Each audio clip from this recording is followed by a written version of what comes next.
Hi, I'm Casey, and this is my blood pressure video. In order to take blood pressure, you need a sphygmomanometer. This one is an aneroid. This is the gauge, this is the bladder, this is the bulb, and this is the valve. You also need a stethoscope. This is the headset, which always points toward the nose, and this is the diaphragm. The diaphragm of the stethoscope always goes over the medial side of the arm, which is where the brachial artery is.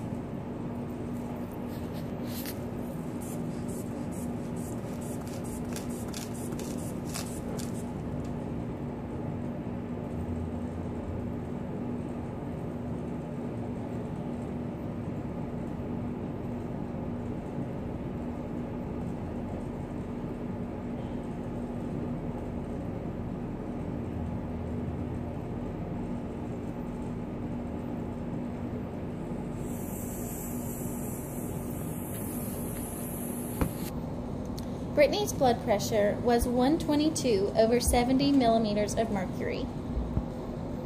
As you can see, there is a range indicated on the cuff. If the person's arm is too big or too small for the range indicated, you need to change cuffs. To obtain resting blood pressure, one needs to sit for 5 to 15 minutes.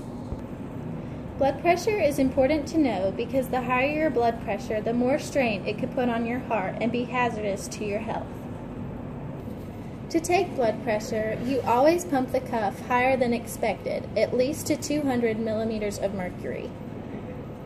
You turn the valve forward to pump the cuff up and turn it backward to release at a rate of 3 millimeters of mercury per second.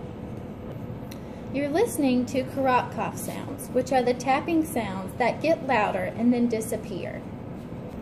It is important to note that this is not the sound of valves, but rather of turbulent blood flow. You don't hear sounds after the diastolic number because the blood is no longer rushing through. As mentioned, Brittany's blood pressure was 122 over 70. Normal blood pressure is 120 over 80 millimeters of mercury, with 120 being the systolic number and 80 being the diastolic.